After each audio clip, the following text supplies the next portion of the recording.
하이!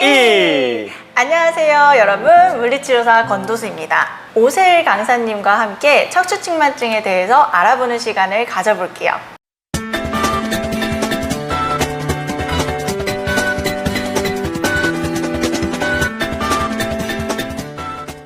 자, 오세일 강사님 한번 자기소개 해주시죠.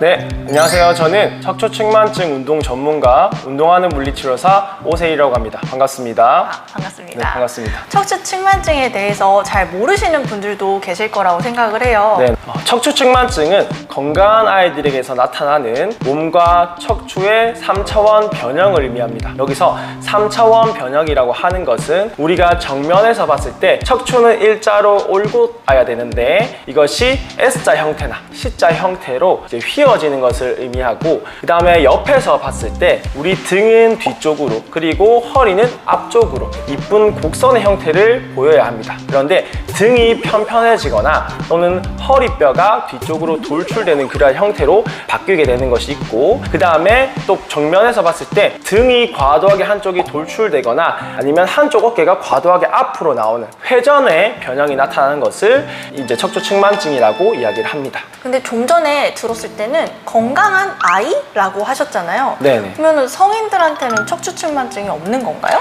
그런 건 아닙니다. 우리가 척추측만증은 구조적 척추측만증과 기능적 척추측만증으로 나눌 수 있습니다. 여기서 이제 아이들에게서 나타나는 척추측만증이 구조적 척추측만증을 이야기하는 것이고, 보통 성인이 되어서 나타나는 척추측만증은 기능적 척추측만증이라고 합니다. 그래서 조금 더 자세하게 말씀을 드리면, 이 구조적 척추측만증은 특발성이라고 해서 원인 불명의, 원인을 알 수 없는 그러한 형태의 척추측만증을 이야기하고, 성인에서 나타나는 기능적 척추측만증은 이 원인이 있습니다. 그 원인이 근육 불균형에 의해서 나타나는 척추측만증이 기능적 척추측만증이고, 성인에게서 볼 수가 있습니다.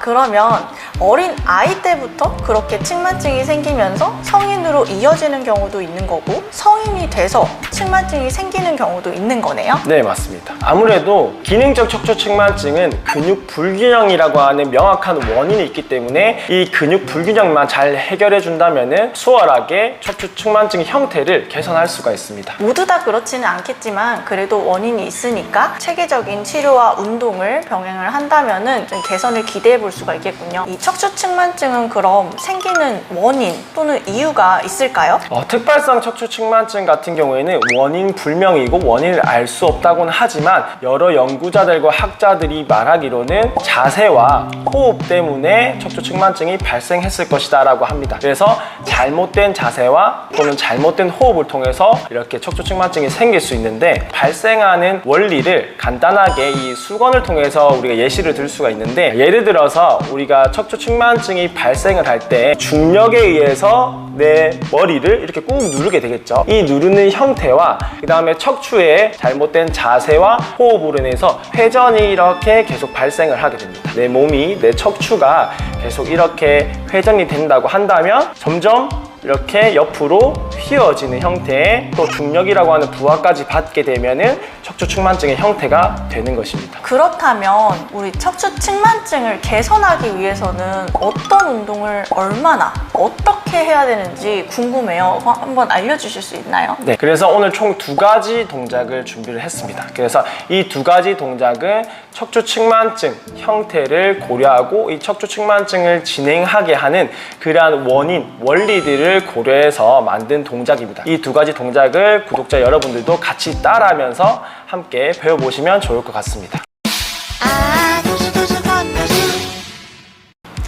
그러면 첫 번째 동작 먼저 알려주세요. 네, 그러면 같이 한번 해보도록 하겠습니다. 자, 첫 번째는 원숭이 동작입니다. 원숭이 동작은 양반 다리를 한 상태에서 앉아주시고, 양손으로 우리 옆구리 쏙 들어가는 곳 있죠? 쏙 들어가는 곳에 옆구리를 탁 잡고 골반을 밑으로 누르는 거예요. 골반을 밑으로 쭉 누르면서 키를 쑥 위로 키우는 거예요. 자, 골반을 잡고 양손을 밑으로 누르면서 키를 쑥 키워주세요. 위로 쭉 키가 커진다는 느낌으로 쑥 키운 상태로 호흡을 깊게 마십니다. 심호흡을 마시고 뱉으면서 키를 더 키워주는 거예요. 거기서 두 번째 동작은 거북이 동작인데, 키를 키운 상태를 유지한 채로 팔만 살짝 떼주시고 팔을 목 뒤로 가져갑니다. 목 뒤로 가져가시고 우리 거북이 목처럼 목을 이렇게 쑥 뽑아주는 거예요. 쑥 뽑아주면서 위로 키를 키우는 겁니다. 자, 머리를 잡고 키를 쑥 키워주세요. 쭉 위로 길게 뽑아줍니다. 고개를 이렇게 살짝 젖혀야 되나요? 아니요, 턱을 살짝 당겨주세요. 조금 당겨주시고 뒤통수가 쭉 길어진다는 느낌으로 턱을 살짝 눌러주신 상태로 키를 키우면 되겠습니다. 이렇게 그렇죠, 올리는 그렇죠, 거군요. 맞아요. 쭉 턱을 살짝 당긴 상태로 키를 쑥 키웁니다. 마찬가지로 깊게 심호흡 마시고 후 뱉으면서 더 길어지게 쭉 뽑아줍니다. 코로 들이마시고 네, 입으로 입으로. 내쉬는 거 맞죠? 네, 맞습니다. 입으로 뱉으면서 더 길어지게. 생각보다 힘든데요? 힘들죠? 네. 이렇게 한 번 더 밑으로 내려갈 겁니다. 원숭이 동작으로 갈 거고요. 자, 키 키운 상태를 유지한 채로 다시 손만 살짝 떼고 다시 골반을 살짝 잡아줍니다. 다시 한 번 더 원숭이 동작. 골반을 밑으로 누르면서 키를 한 번 더 쑥 키워주고 호흡을 깊게 마시고 코로 깊게 마시고 입으로 뱉으면서 키를 한 번 더 쑥 키워줍니다. 척추가 뽑아 올라가는 느낌이네요. 그렇죠. 키를 쑥 커지게 뽑아주셔야 돼요. 이렇게 쭉 위로 올려주는 힘으로 휘어져 있는 애들을 잡아당겨주는 거군요. 네, 맞습니다. 중력이 이렇게 척추를 누르고 있으니까 쭉 키워서 척추를 늘려준다는 느낌으로 그런 이미지를 생각하시면서 운동을 하셔야 되고, 거북이와 원숭이 이거를 한 세트로 해서 총 10회를 진행하고 이것을 3번에서 4번 정도 진행을 하시면 되겠습니다. 좋은 운동 가르쳐주셔서 감사드려요. 네. 굉장히 쉽게 아무 데서나 맞아요. 아무것도 필요 없네요. 이렇게 맨손으로 할 수 있는 좋은 운동인 것 같아요. 네. 자, 그러면 두 번째 운동도 배워보겠습니다. 네, 좋습니다. 네. 한번 먼저 보여주시겠어요? 네.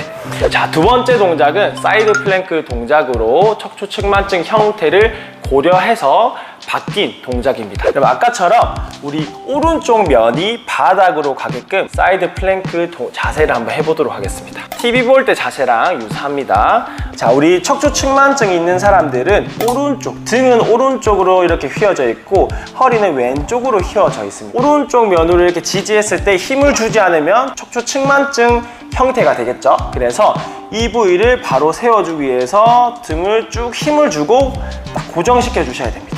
이 부위를 바로 세워 주셔야 돼요. 그 상태에서 자, 허리는 왼쪽으로 휘어져 있죠. 이때 이 다리를, 왼쪽 다리를 위로 들면서 골반을 살짝 올려주는 거예요. 살짝 올려주면 왼쪽으로 휘어진 허리가 이렇게 다시 안으로 들어갑니다. 그래서 이 두 가지 힘, 밑에서 위로 받쳐주는 힘과 위에서 밑으로 눌러주는 힘이 만나서 척추를 가운데 있을 수 있도록 해주는 겁니다. 이것이 사이드 플랭크 동작이고, 이때 다리 내려주시고요. 손은 옆구리 잡아주시고 등은 바로 세워주실게요. 등 쭉 세워주시고 이 상태를 유지한 채로 왼쪽 다리를 들었다 놨다 10번을 진행하는 겁니다.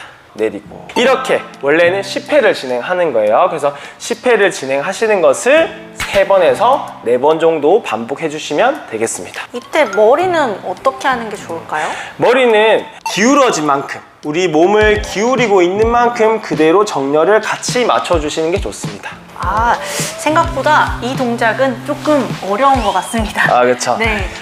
본인 스스로 자꾸 판단을 해야 될 것 같아요. 여기를 잘 유지하고 있는지 신경 쓰면서 해보시면 정말 좋은 운동이 될 것 같아요. 그리고 하나의 또 팁을 드리자면 척추 측만증이 있는 사람들은 보통 자기의 몸이 이렇게 휘어져 있는지 삐뚤어져 있는지 잘 모릅니다. 그래서 운동을 할 때도 내가 바르게 하고 있는지 바르지 못한지를 잘 모르기 때문에 집에 이제 거울이 있다면은 그 거울을 보면서 운동을 해주시면 조금 더 정확하고 올바른 자세로 진행을 하실 수 있습니다. 거울을 보면서 운동하고 평상시에도 이제 샤워할 때라든지 나의 몸을, 자세를 좀 체크해 보시는 것도 되게 도움이 될 것 같습니다. 네. 자, 그럼 이렇게 귀한 시간 내주셔서 척추 측만증에 대한 내용들, 그리고 우리가 잘 알 수 있게끔 설명 잘 해주셔서 너무 감사드리고요.